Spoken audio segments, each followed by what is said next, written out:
कभी कभी ना सबसे बड़ी जीत के बाद ही सबसे बड़ी हार का सामना करना पड़ता है। और मशहूर तलवारबाज मियामोतो मुसाशी के लिए ये हार किसी लड़ाई के मैदान पर नहीं बल्कि उसके अपने ही मन के अंदर हुई थी। तो आज हम उसकी कहानी के एक ऐसे ही मोड़ पर नजर डालेंगे जहां उसे असली ताकत का सही मतलब पता चलता है। योशियोका स्कूल पर जीत ने मुसाशी को जिस्मानी तौर पर तो तोड़ दिया था, लेकिन उसका घमंड 7वें आसमान पर था। उसे तो लग रहा था बस दुनिया जीत ली, पर वो इस बात से बिल्कुल अनजान था कि असली दुश्मन तो अभी भी जिंदा है, और वो दुश्मन कहीं बाहर नहीं बल्कि उसके अपने अंदर ही था। तो चलिए देखते हैं कि जीत का ये नशा मुसाशी को आखिर ले कहाँ जाता है। ये उसके घमंड की कहानी है, एक ऐसा घमंड जो आगे चलकर उसे बहुत कमजोर बनाने वाला था। जरा सोचिए, लड़ाई के बाद महान तलवारबाज मुसाशी पूरी तरह से बेबस पड़ा था, 3 दिनों तक बेहोश, और उसकी जिंदगी वो थी जोतारो नाम के एक लड़के के हाथों में जो उसके घावों की देखभाल कर रहा था। देखिए तो सही, जापान का सबसे ताकतवर योद्धा किसी और की दया पर जी रहा था। अब जोतारो के लिए तो मुसाशी किसी हीरो से कम नहीं था। भाई 5 शिष्यों को अकेले जो हरा दिया था, उसका तो बस एक ही सपना था, मुसाशी की तरह एक महान समुराई बनना। ये जो तारीफ थी ना, वो मुसाशी की बाहरी इमेज को दिखाती है, जो उसकी अंदर की सच्चाई से बिल्कुल बिल्कुल अलग थी। तो जब जोतारो उससे उसका शिष्य बनने की गुजारिश करता है, तो मुसाशी का जवाब एकदम ठंडा और टू द पॉइंट होता है। ये शब्द उसके जुनून को साफ दिखाते हैं, बस ताकत और सिर्फ तलवार। उसके रास्ते में किसी और इंसान के लिए कोई जगह नहीं थी।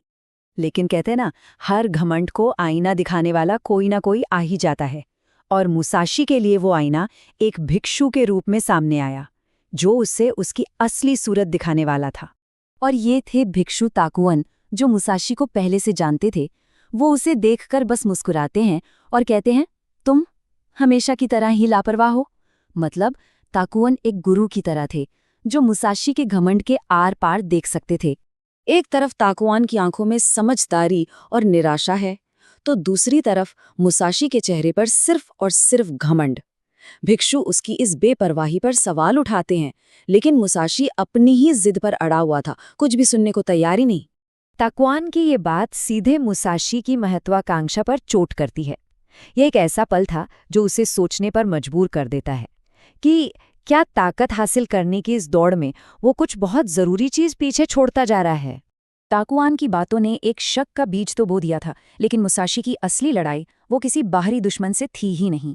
उसका सबसे बड़ा दुश्मन तो अदृश्य था, एक याद, एक ऐसा लगाव जो उसकी तलवार से भी ज्यादा तेज था। मुसाशी ने तो अपना लक्ष्य एकदम साफ कर रखा था। उसे लगता था कि वो बस एक ही रास्ते पर है, ताकत की तलाश में। पर ताकत का रास्ता इतना सीधा भी कहाँ होता है। मुसाशी खुद को यकीन दिला रहा था कि वो और मजबूत बन रहा है, पर उसका मन तो उसे धोखा दे रहा था। उसके ख्यालों में तलवार नहीं बल्कि उत्सु थी। और इस बात को और पुष्टा कर देते हैं ताकुआन। वो बताते हैं कि जब मुसाशी बेहोश था ना, तो वो नींद में बार बार सिर्फ एक ही नाम पुकार रहा था, उत्सु। ये सुनते ही मुसाशी शर्म से पानी पानी हो जाता है। और बस यहीं पर ताकुआन उसे जिंदगी का एक बहुत जरूरी सबक सिखाते हैं। वो समझाते हैं कि अगर ध्यान सिर्फ एक पत्ते पर लगा रहेगा तो पूरा पेड़ नहीं दिखेगा, और अगर ध्यान सिर्फ एक पेड़ पर रहा तो पूरा जंगल नजर से ओझल हो जाएगा। मतलब किसी एक चीज पर जरूरत से ज्यादा ध्यान देना, चाहे वो तलवार हो या कोई इंसान, उसे बड़ी तस्वीर देखने से रोक रहा था, और यही भटकाव उसे कमजोर बना रहा था। बातें बहुत हो चुकी थीं। अब वक्त था एक ऐसे सबक का जो शब्दों से नहीं बल्कि एक छड़ी से सिखाया जाना था। उसका जो अंदरूनी संघर्ष था ना, वो अब एक दर्दनाक हकीकत बनने वाला था।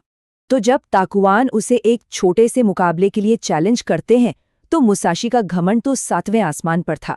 वो ताकुआन को बहुत हल्के में लेता है और कहता है कि वो उसे एक मामूली सी छड़ी से भी मार सकता है। और फिर वो पल आता है, ताकुआन मुसाशी की सबसे बड़ी कमजोरी को ही अपना हथियार बना लेते हैं। वो बस एक नाम लेते हैं, ओत्सु। और बस एक पल के लिए मुसाशी का ध्यान भटक जाता है, और ठीक उसी पल ताकुआन वार कर देते हैं। ताकुआन की हंसी मुसाशी के टूटे हुए घमंड पर एक तमाचे की तरह पड़ती है। उसका हैरान चेहरा उसकी हार और बेइज्जती की पूरी कहानी कह रहा था। सोचिए, एक भिक्षु ने उसे हरा दिया, तलवार से नहीं बल्कि सिर्फ एक शब्द और एक छड़ी से। और बस इसी पल मुसाशी का सारा घमंड चकनाचूर हो जाता है। उसकी चीख इस सच्चाई की गवाही देती है, उसकी सारी की सारी ताकत एक छोटे से भटकाव के सामने कितनी खोखली साबित हुई। ये एक बहुत ही दर्दनाक रियलाइजेशन का पल था। मुसाशी को एहसास होता है कि मजबूत बनने पर उसका जो सारा फोकस था, उसे उसी के मन ने कमजोर कर दिया है। वो तो बस योशियोका को हराने के बाद खुद को अजेय समझने लगा था। कहते हैं ना, हार अक्सर एक नई शुरुआत होती है।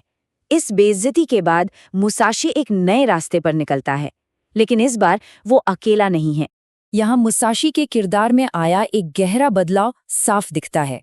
वही जुतारू जिसे उसने पहले कितनी बेरुखी से दूर कर दिया था, अब वो उसे एक साथी के रूप में अपना रहा है। ताकत को लेकर मुसाशी की नई समझ इन शब्दों में साफ छलकती है। वो समझ चुका था कि ताकत अकेले हासिल करने की चीज नहीं, बल्कि ये एक साझा सफर है। उसने मान लिया था कि उसे भी किसी के साथ की जरूरत है। तो आखिर में मुसाशी एक नए मकसद के साथ आगे बढ़ता है। उसने ये सबक सीख लिया है कि असली ताकत अजेय होने में नहीं, बल्कि एक मकसद के साथ जीने में है। अब वो होजोएन मंदिर की ओर जा रहा है, अपनी अगली चुनौती का सामना करने। लेकिन अब सवाल ये नहीं है कि वो जीतेगा या हारेगा। सवाल ये है कि ये नया बदला हुआ मुसाशी वहां जाकर क्या खोजेगा।